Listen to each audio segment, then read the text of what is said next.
This meeting is being recorded. Boa noite, gente. Vamos começar mais uma sessão didática.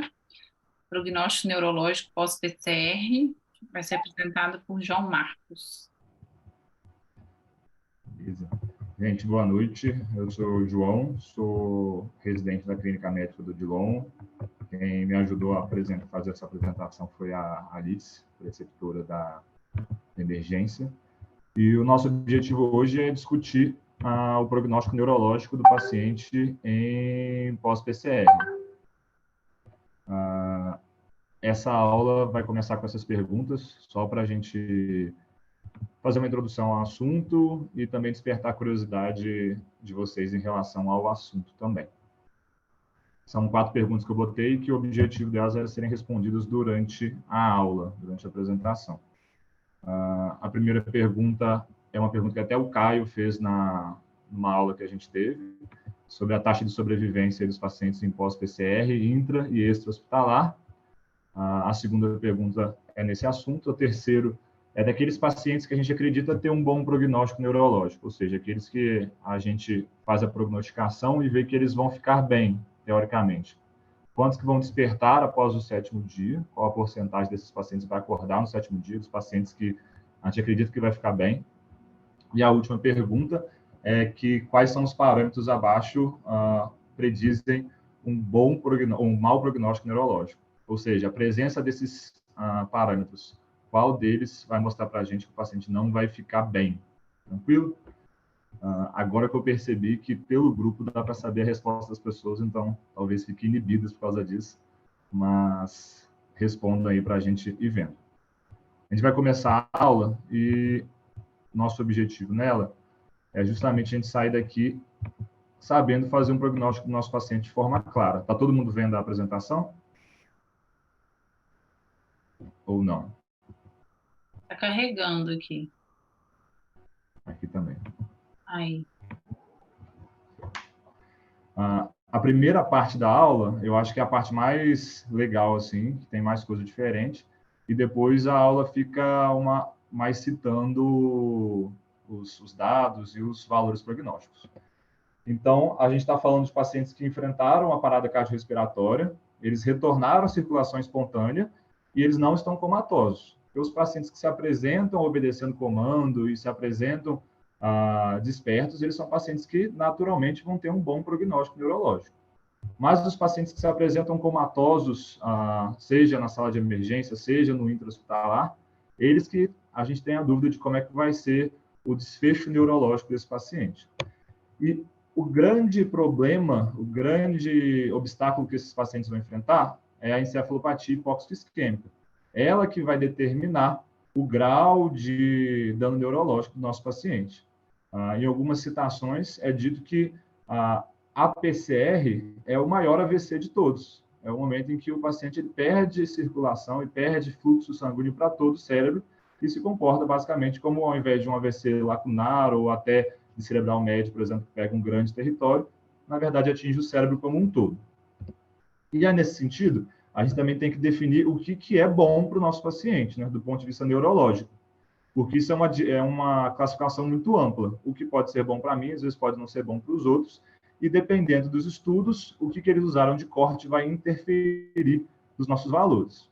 Então, os estudos mais atuais, eles consideram um prognóstico neurológico ruim quando o paciente tem um CPC maior que 3, maior ou igual a 3, perdão.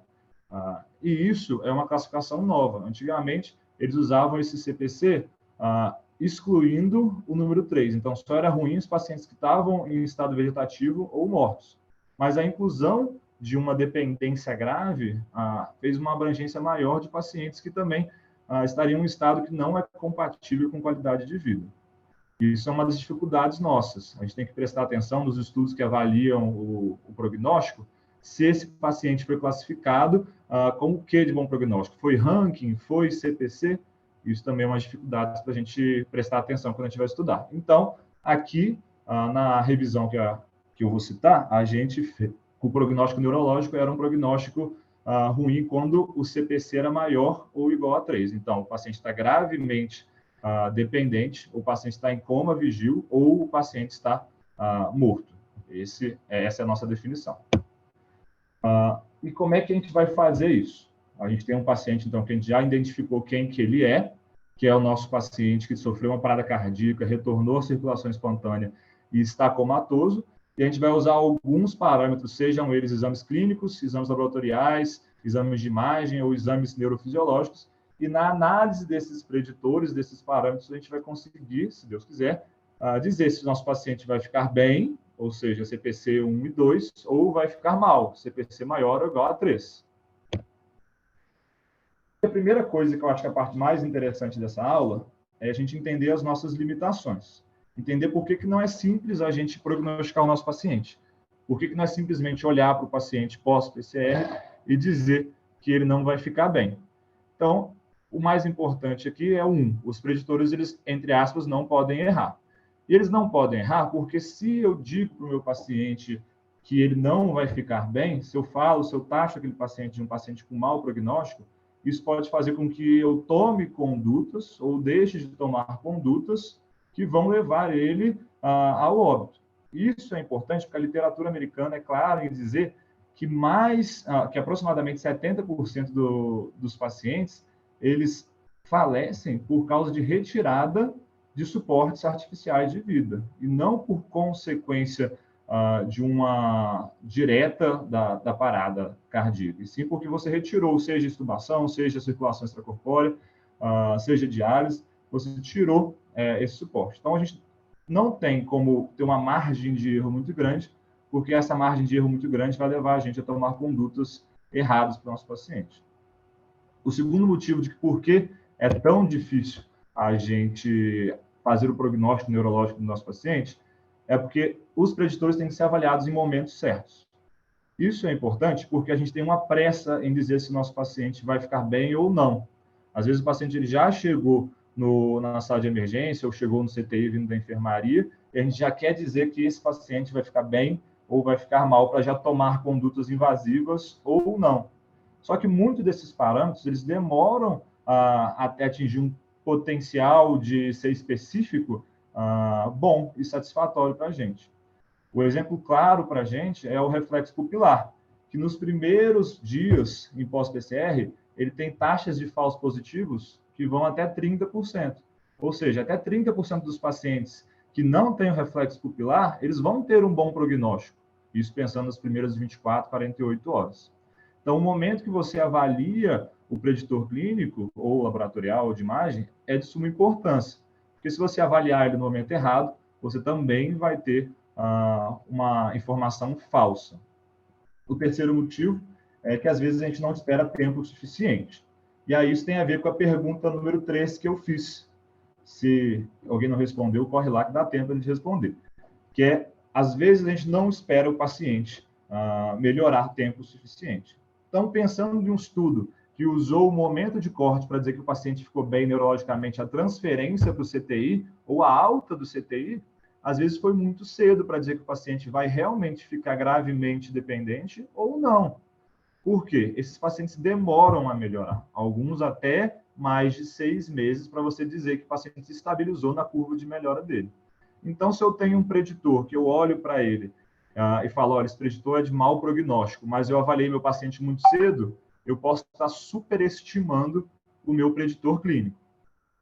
E isso, levando para a nossa pergunta, dos pacientes com bom prognóstico neurológico, então aqueles pacientes que acordam, se eu pegar todos os pacientes que ficam bem, responsivos e não têm uma grave dependência, e distribuir ele quanto demorou para eles acordarem ao longo do tempo, aproximadamente 10% deles acordam após 7 dias, que seria a resposta aí da nossa pergunta número 3, de 5% a 10%.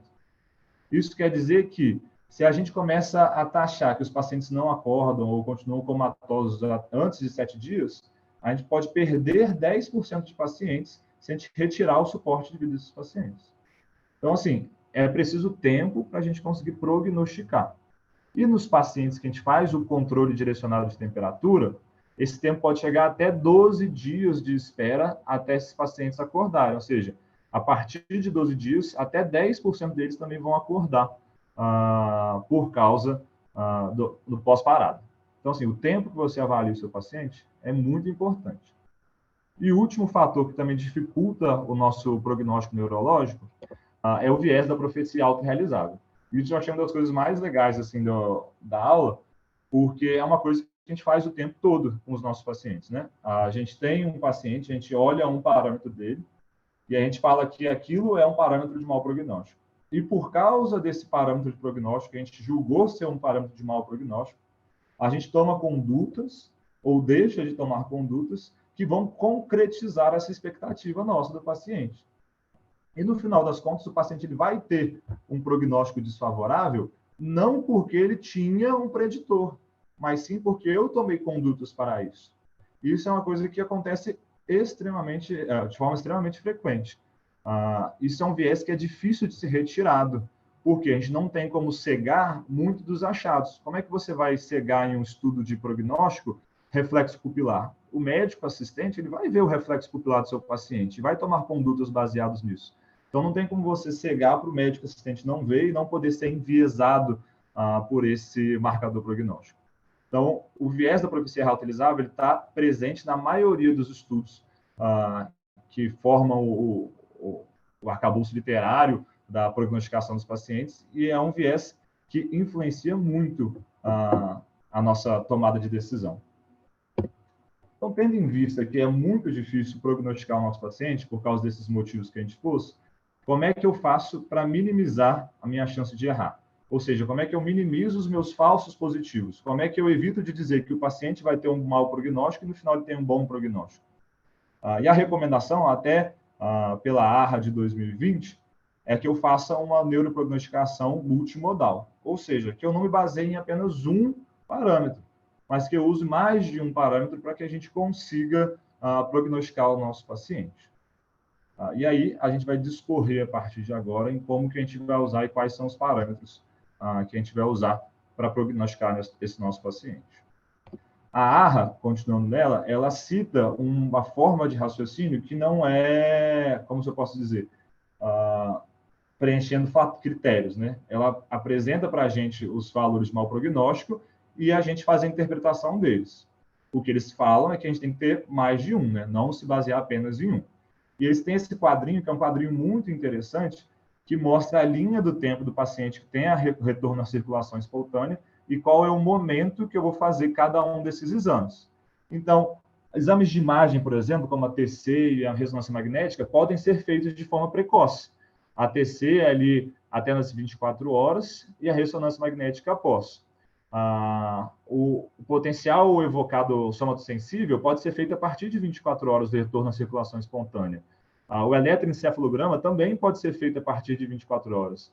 E a dosagem do peptídeo NSE também pode ser dosada a partir de 24 horas.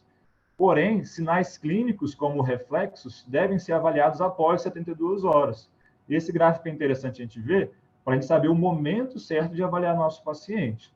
E cada vez mais tem se visto que tem que ser um pouquinho mais tarde, para a gente não ter influência de certos fatores.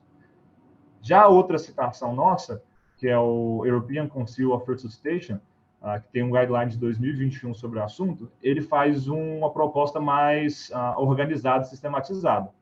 Ele fala que para a gente prognosticar o nosso paciente, a gente tem que ter 2 dos critérios abaixo.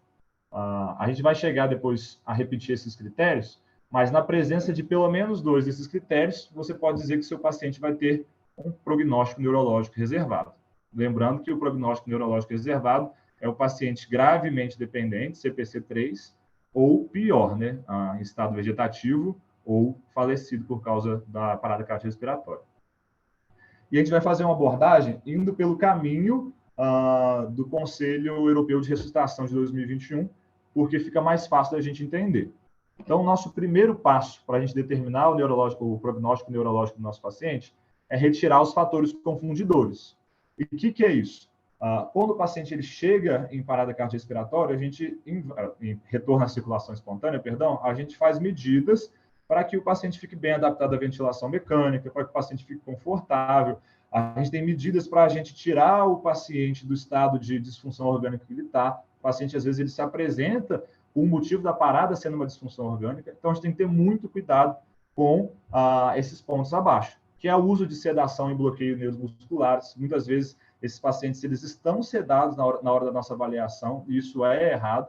O paciente tem que ter a sedação suspensa antes da avaliação, e por causa disso, a gente tem que calcular, pensar em quanto que é a meia-vida da droga que a gente está usando. O paciente tem algum motivo para fazer uma recirculação, um efeito mais prolongado dessa droga no corpo dele, para que quando a gente for avaliar o paciente, ele não esteja falseado por sedação ou por drogas bloqueadoras neuromusculares. Hipotermia e hipoglicemia também podem atrapalhar a nossa avaliação. Tem até um artigo que o título dele é Considere o paciente quente antes de considerar ele morto. Porque muitas vezes o paciente ainda está em hipotermia e você não pode considerar que o paciente está com morte cefálica, no caso desse artigo, ou que o paciente tem um mau prognóstico. Então, nos pacientes que fazem controle direcionado de temperatura com hipotermia, o tempo que você demora para você avaliar esses pacientes é um pouco até maior, porque se ele ficou ali as primeiras 24 horas numa hipotermia, o retorno à temperatura é lento e até ele chegar na temperatura normal para você fazer a análise, demora às vezes mais do que 72 horas desde o retorno à circulação espontânea. Além disso, o paciente às vezes está hipotenso e séptico e é por causa disso que ele não desperta, é por causa disso que ele não está mostrando sinais de melhora neurológica. Ou ele também está com distúrbios respiratórios e metabólicos. Então, isso você tem que minar, você tem que ter uma razoável certeza de que não está atrapalhando o seu julgamento e avaliação do seu paciente. Então, o segundo passo, depois de você excluir essas causas, é você pensar em quem e quando. Novamente, eu reforço aquela ideia de que o paciente que a gente está avaliando é o paciente que ele não acorda. Se o paciente ele acorda na pós-parada, o paciente ele tende a ter um bom prognóstico. Então, é um paciente que ele tem uma resposta motora em flexão anormal ou pior, e por isso ele não acorda, após 72 horas do retorno à circulação espontânea. Isso é importante. Aquele gráfico da American Heart Association que eu mostrei, ele mostra que você pode colher alguns dados antes de 72 horas. Você pode fazer tomografia, você pode dosar o NSS, você pode fazer eletroencefalograma, isso antes de 72 horas. Mas você vai só prognosticar esse paciente, ou seja, reunir esses dados e dizer como é que esse paciente vai ficar após 72 horas do retorno à circulação espontânea. E aqui fica o adendo que eu botei, que você tem que contar essa hora depois do reaquecimento, se você fez o controle direcional de temperatura. Ou seja, esse tempo pode chegar até 5 dias depois do retorno à circulação espontânea. Isso é importante para a gente não cair no erro de prognosticar nosso paciente muito cedo. O terceiro passo que você vai fazer é realmente avaliar os parâmetros do nosso paciente. Esses parâmetros são clínicos, laboratoriais, parâmetros de imagem e parâmetros neurofisiológicos dele. Agora a gente vai descrever cada um desses parâmetros e as nuances dele para a gente saber o que avaliar. A primeira coisa são os parâmetros clínicos. E aí é interessante que eu fiz uma pergunta número 4, sobre o assunto, né? Quais dos parâmetros ali tinha a ver com o mau prognóstico. Então, a ausência do reflexo pupilar e corneano após 72 horas é o que a gente usa para determinar um mau prognóstico. Então, se o paciente ele não tem reflexo pupilar e não tem reflexo corneano após 72 horas de retorno à circulação espontânea ou à normotermia, você vai acreditar que esse paciente tem um mau prognóstico neurológico. É importante que ver o reflexo pupilar não é uma coisa simples. Tem várias coisas que influenciam, desde sedativos, bloqueadores neuromusculares, até a luz do CTI, que dificulta a nossa visualização, e a variação interexaminador. Às vezes eu acho que o paciente ele tem reflexo, o colega acha que ele não tem reflexo, e é por causa disso que existe uma recomendação de você usar a pupilometria quantitativa, que é um aparelho que ele faz a leitura da variação da pupila e consegue calcular para a gente se teve ou não e quanto que foi esse reflexo de forma quantitativa. Infelizmente, ainda não tem um parâmetro, pontos de corte, para dizer, a pupila variou X%, então quer dizer que tem reflexo, se varia menos que isso, não tem. Ainda não tem esse parâmetro muito claro, mas há a recomendação de que se use uma pupilometria quantitativa para fazer a avaliação do reflexo pupilar. E, além disso, se você avaliar o paciente antes de 72 horas, a taxa de falsos positivos, ou seja, a taxa de pacientes que você diz que vai ter um mau prognóstico, mas, na verdade, tem um bom prognóstico, pode chegar a 31%. Por isso que é importante a questão do momento que você avalia o seu paciente, para que você não avalie ele cedo demais, seja influenciado por fatores confundidores e você taxe o paciente como mau prognóstico, sendo que ele ia ter um bom prognóstico.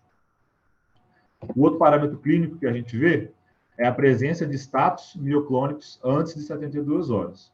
Ou seja, se o paciente ele se apresenta com status mioclônicos durante a estadia ali no hospital, no pós-PCR, no pós-retorno à circulação espontânea, isso é um sinal de mau prognóstico neurológico.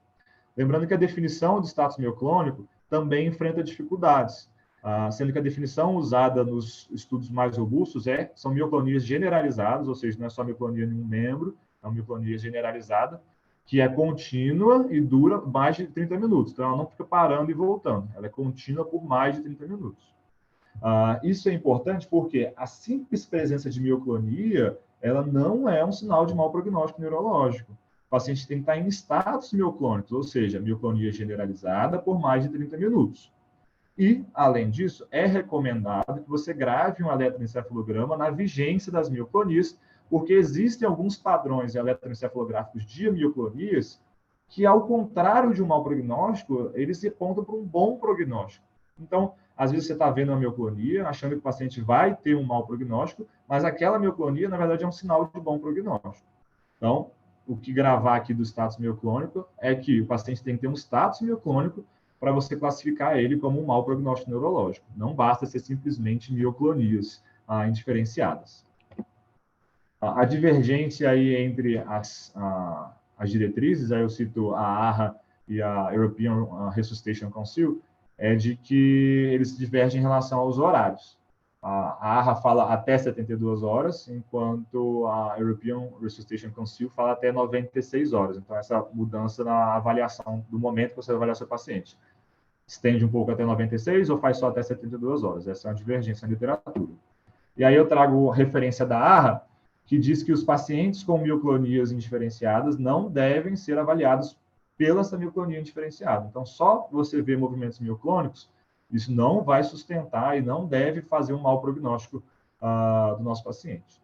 E aí, levando para uma questão também que a gente botou lá, é que o achado de resposta motora ruim, ou seja, uma resposta motora ausente ou extensora, não deve ser usado como um mau prognóstico. Então, era uma ideia que a gente tinha antigamente, de que o paciente que tinha uma resposta motora ruim, isso era um marcador de mau prognóstico, mas não.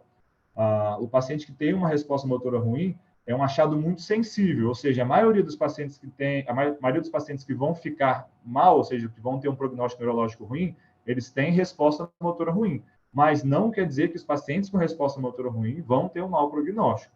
Então, não é para usar nem mioclonias indiferenciadas e nem resposta motora em extensão ou pior, para você classificar e prognosticar o seu paciente. Saindo dos parâmetros clínicos e indo para parâmetros laboratoriais, essa é uma realidade que a gente não vive no HOB e eu desconheço outro hospital que tenha a dosagem do NSE. E aí, o valor de corte é um valor que foi jogado de forma arbitrária pelo guideline, de maior que 60 às 48 ou 72 horas do retorno à circulação espontânea. É importante a gente excluir causas que podem levar o NSE, que seriam tumores neuroendócrinos, que seria a história prévia, né, o paciente diz que ele tem, ou a hemólise, e quando você usa a dosagem desse exame, que isso seja feito baseado em pontos de corte do seu laboratório. Eles falam para você exclusivar muito bem com o seu kit, com o seu laboratório, qual que vai ser o valor de corte, mas eles sugerem esse valor de corte de 60. Quanto maior o valor de corte, quanto maior o valor desse exame, pior o prognóstico neurológico. Indo agora para estudos neurofisiológicos, a gente tem a estrela assim, da neuroprognosticação, aquela que tem a maior especificidade, ou seja, que quando está presente, diz com mais certeza de que o nosso paciente vai ter um prognóstico neurológico ruim, que é o potencial somatosensitivo evocado bilateralmente negativo para as ondas N2 após 24 horas de retorno à circulação espontânea. Como que funciona isso? Você pega o nervo mediano do paciente no braço e você estimula ele e mede o impulso neurológico em várias alturas. Isso serve para você ver se o caminho do nervo periférico até o córtex está intacto. E aí, essa onda N20 é a onda que você mede lá no córtex do paciente. Então, se você faz o estímulo do nervo mediano do paciente no braço e o estímulo está preservado e consegue gerar uma estimulação do córtex, isso está presente, isso é um sinal de um bom prognóstico. Mas se isso está ausente, é um sinal de mau prognóstico neurológico. E isso é muito bom, porque os estudos mostram que ele tem, como eu falei, o menor valor preditivo, o menor taxa de falsos positivos. A maioria dos estudos aponta para uma taxa de falso positivo de 0. Então, ele seria a estrela. Além disso, a gente tem eletroencefalogramas com padrões também de malignidade. Isso também é uma dificuldade, porque existe um problema na nomenclatura dos eletroencefalogramas. Como é que você vai classificar eles? Tem dificuldade em dizer se o eletroencefalograma vai ser na descrição do eletroencefalograma, né? Porque não é tão padronizado os achados do eletroencefalograma. E existem dois padrões de malignidade nossa, né? Que é o padrão de supressão ou o padrão de burst suppression, que é o padrão de supressão com alguns períodos de hiperatividade. A presença desses dois parâmetros são os de escolha para você dizer que o paciente vai ter um mau prognóstico neurológico. A presença de status epilético, ou seja, status no eletroencefalograma, também é um prognóstico também é um marcador de mau prognóstico, mas o European Council of Resuscitation não engloba ele nos critérios. Então, no eletroencefalograma, são esses dois parâmetros que a gente costuma usar. Lembrando que nos pacientes que estão comatosos pós-PCR, ou seja, no paciente que a gente está fazendo a prognosticação dele, a presença de convulsão não é um bom parâmetro de prognóstico. Isso é importante, estava na nossa pergunta que a gente fez. Então, o paciente que ele convulsiona ou tem um eletroencefalograma com convulsão e não com status, isso, isoladamente, não é um bom parâmetro para você dizer que o paciente tem um mau prognóstico neurológico, tá bom? Isso também vai porque é difícil você classificar, existem muitas classificações, nomenclaturas para você falar que o eletroencefalograma é um eletroencefalograma de convulsão, e por abranger muitos padrões de eletroencefalograma, torna um achado pouco específico. E, por fim, o último parâmetro que a gente usa para classificar o neuroprognóstico do nosso paciente são os exames de imagem. E aí, o achado na tomografia e na ressonância magnética é essa: lesões anóxicas difusas e extensas. A ressalva que o texto faz em relação a esse achado é de que, para você dizer que você tem esse achado no paciente, tem que ser um centro de muita expertise nisso. Então, assim, para a gente dizer que a tomografia ou que a ressonância magnética ela tem sinais de lesão anóxica difusa e extensa, e que isso vai levar a um mau prognóstico para o nosso paciente, o radiologista ele tem que ter experiência em laudar esses achados para que ele não erre, né, e não diga que o paciente tem esse achado, no fundo o paciente vai ter um bom prognóstico. Então é bem limitado nesse aspecto. E aí, por fim, você vai juntar tudo isso que eu falei. Você vai juntar a ausência de reflexos pupilares e corneanos após 72 horas, o potencial evocado somatosensível negativo para ondas N20 bilateralmente, o eletroencefalograma com padrões malignos, que é o padrão de supressão ou supressão e burst suppression, que chama, né? Os níveis do NSE elevados às 48 ou 72 horas, a presença de status mioclônicos antes de 72 horas, ou achados no exame de imagem. Esses são os parâmetros que você vai usar. Se você tiver 2 ou mais desses parâmetros, quer dizer que seu paciente ele vai ter um prognóstico neurológico reservado, ou seja, um CPC maior ou igual a 3. Se você tem apenas 0 ou 1 desses parâmetros, você tem que observar e reavaliar esse paciente. A nossa ideia da aula era sobre isso, e os recados para casa, né, os nossos take-home messages, é que vocês tenham em mente a nossa capacidade de prognosticar limitada. Isso eu acho que é uma das coisas mais importantes, porque eu percebi, montando essa apresentação, de que realmente a gente tem uma literatura enviesada e a gente tem condutas enviesadas. Aqui no Odilon, a gente até que não tira muito suporte artificial de vida, né? Assim, extubação paliativa não é o forte do Odilon, a gente também não tem muitas medidas invasivas, circulação extracorpórea, essas coisas para a gente retirar do nosso paciente, mas a gente consegue impedir de tratar uma infecção, a gente consegue não entubar o paciente que às vezes está rebaixado, e isso pode selar o prognóstico do nosso paciente se você não prognosticar ele de forma correta. Importante também ter cuidado com fatores confundidores. Então, às vezes, o paciente está sedado na hora que você está fazendo a sua avaliação, isso vai prejudicar ela. O paciente está em uso de bloqueador neuromuscular, isso vai prejudicar a sua avaliação.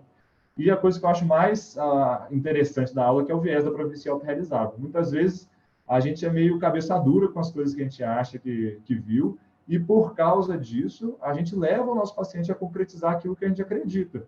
E a gente faz uma profecia autorrealizável. Tem que entender também que o nosso paciente, ele não é só uma encefalopatia hipóxico-isquêmica. Então, o prognóstico neurológico é determinado pela encefalopatia hipóxico-isquêmica associado a outros marcadores de prognóstico. Então, as comorbidades prévias do paciente, a idade do nosso paciente, o contexto clínico que ele se insere. A gente teve esses dias no CTI-5 um paciente que no pós-PCR fez um AVC hemisférico e esse AVC fez uma transformação hemorrágica. É claro que esse paciente vai ter uma neuroprognosticação muito diferente do paciente que simplesmente está lá em pós-PCR por uma causa cardiovascular e não tem outras intercorrências. Então, é importante a gente fazer um apanhado geral do nosso paciente, não ter em vista só a encefalopatia hipóxico-isquêmica. E outra coisa muito importante é que você não pode se basear em apenas um parâmetro para fazer a prognosticação do seu paciente. A gente tem que fazer uma avaliação multiparamétrica. Então, avaliar o paciente, falar assim, olha, o paciente vai ter um prognóstico neurológico ruim porque ele não tem reflexo pupilar. E ignorar todo o resto é uma conduta errada que pode incorrer em você superestimar o seu achado e vocês botar no pacote de pacientes com mau prognóstico, pacientes que teriam um bom prognóstico clínico. Essas são as referências, o up-to-date da Anamed, como sempre, e essas duas diretrizes aí, a ARRA de 2020 e a European Resuscitation Council de 2021. Eu recomendo muito a leitura do European Resuscitation Council, que é um texto leve de ler, principalmente na parte da conclusão, ele fecha de forma bem abrangente e de forma bem explicada, então vale a pena a leitura complementar. Agradeço a todos aí a atenção e a paciência com a aula.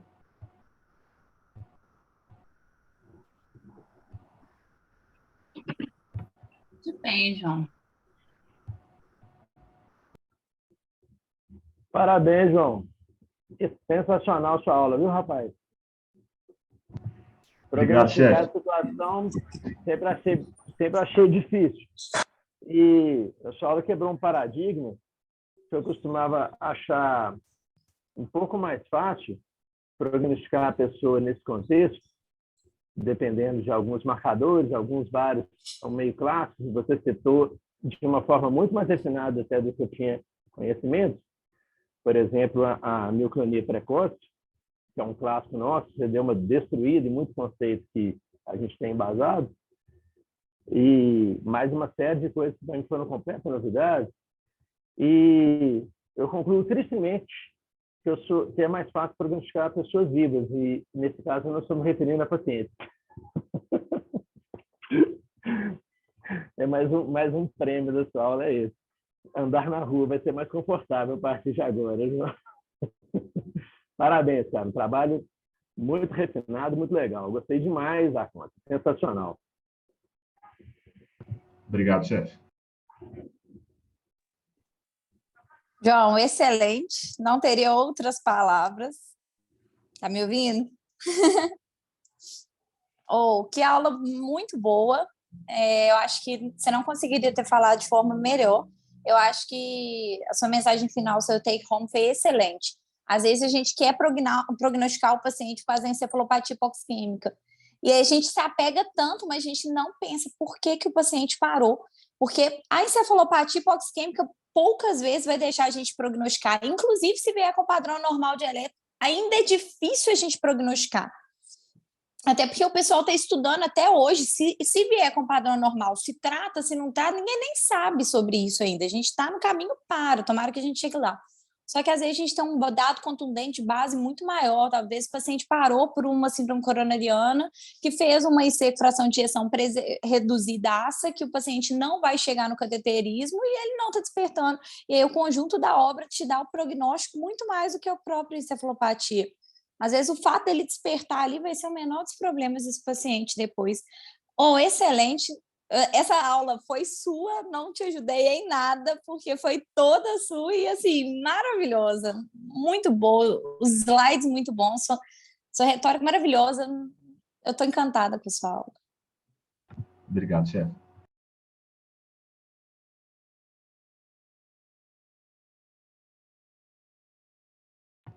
Só completando uma coisa que a Alice disse, sobre que muitas vezes a gente faz a prognosticação do paciente E isso não é suficiente para a gente dizer que ele vai ficar bem. O guideline europeu, ele conclui dizendo que se você seguir os passos dele, né, em determinar o prognóstico do paciente, o paciente ficar como bom prognóstico, 1/3 desses pacientes ditos como bom prognóstico vão ter um mau prognóstico, porque a sensibilidade dos achados também não é muito boa. Então, assim, por mais que a gente queira uma especificidade muito boa, às vezes a sensibilidade não fica bom, e você acaba por incluir no bom prognóstico pacientes que vão ter um mau prognóstico. Isso é só para a gente perceber que a gente é limitado na nossa capacidade de prognosticar, tá bom?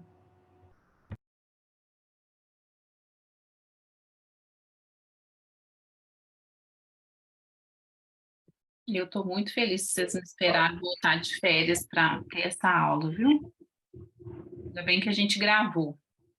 Eu não posso ficar falando muito do João, não, senão o povo fala que eu estou puxando saco. Ainda bem que vocês que elogiaram aí.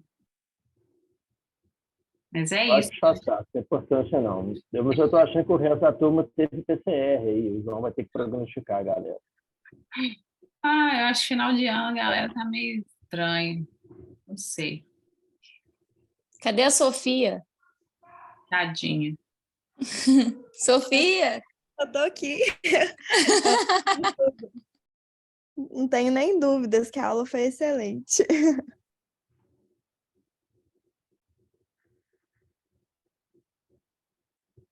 Além de excelente, gente, que né, todo mundo já fez nos comentários, e o João já está lá nas estrelas com isso, de forma sucinta, aí, tem alguém aí que consiga me dizer que não escutou nenhuma novidade? Já era sapiente de todos esses fatos? Eu já tinha visto a aula. João. Você não conta.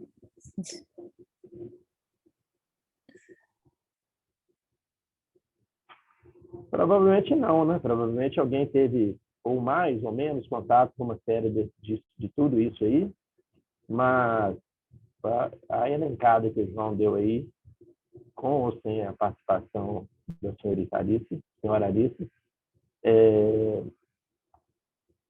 com certeza foi uma elencada muito, muito boa, muito boa. Foi muito bacana.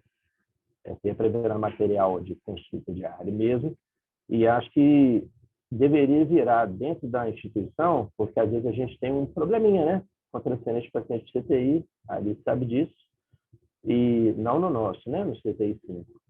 Mas é mais difícil a gente transferir um paciente com choque séptico grave, que já tem um mau prognóstico clínico mesmo, que é muito bem determinado, como os dois últimos idosinhos, que a gente tratou, que morreram em menos de 24 horas, né? Isso é mais tranquilo mesmo, assim. Às vezes o cara merece um tempo mais para as emergências para ver que pé que ele vai conseguir pegar, ou se 6 a 12 horas esse cara já faleceu mesmo. Agora, o CTI costuma torcer um pouco o nariz, assim, quando recebe um pós-PCR, já tipo assim, uma taxação plena, né, de nossa senhora, veio, parou, 20 minutos, puta merda, e tudo mais, e além das questões inerentes ao mau prognóstico, como a morte encefálica e a doação, né, que sempre foram uma das meninas dos olhos do hospital, existe o viés claro de bom prognóstico, né? Espero que outras pessoas também tenham na coleção os seus bons prognósticos, dos quais você tem um grande orgulho de verem pessoas deambulando, passadas que tiveram contato depois, ou tiveram notícias ótimas, pessoas com mais de 1 hora de PCR, por exemplo, como já havia acontecido, né? Então, é muito importante mesmo isso.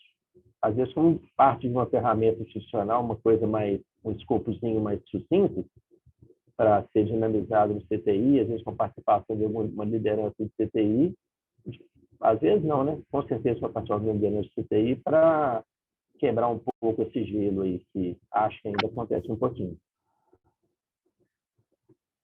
Eu acho ótimo, Bernardo, esse comentário seu, para a gente realmente, né? A Alice já tem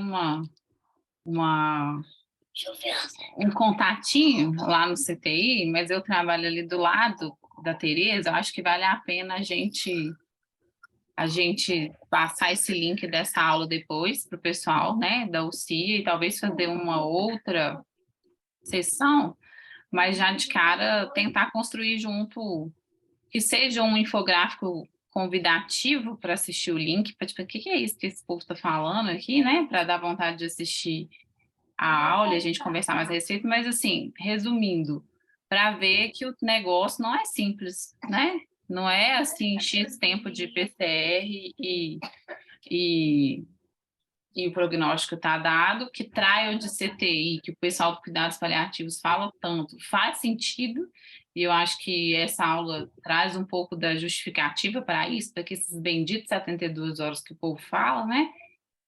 E é isso, né? Tanto que nós temos que estudar e ter mais certeza de que a gente não tem certeza de nada, né? A cada dia. Envolver outras equipes também, né? Pedir ajuda à neuro aí pra gente. Agora, eletroencefalo, a gente tem um acesso. Hoje a gente pediu um eletroencefalo e um dia o pessoal já estava organizando. Agora tem um acesso ok, porque às vezes você gasta um dia de eletroencefalo que impacta em um mês de internação no paciente. Então, o pessoal do cuidado paliativo está chorando com a gente isso há tanto tempo da gente conseguir fazer isso. É uma aula que impacta para tantas equipes.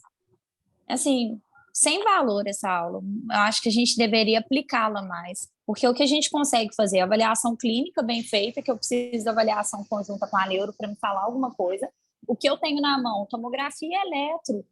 E isso é muito, porque isso é embasado em algo, a gente não vai tirar isso do nada.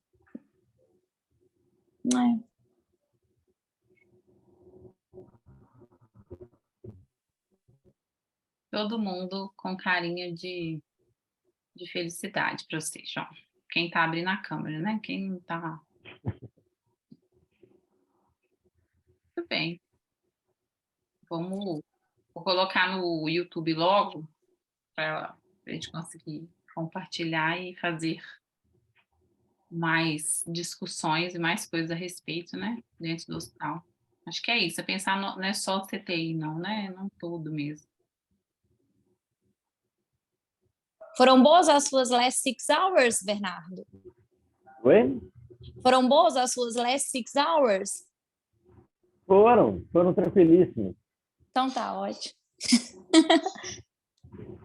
Até Bom. fico com vergonha, tão tranquilo que tudo. O Matheus então não tá achou, bom. não. Nem a Nathalie. Então tá bom. Gente, vou me despedir. Beijão. Encerrar, né? Obrigada, viu, João? É bom assim, quando a gente dá uma aula boa e aí já sai dela com mais serviço, né?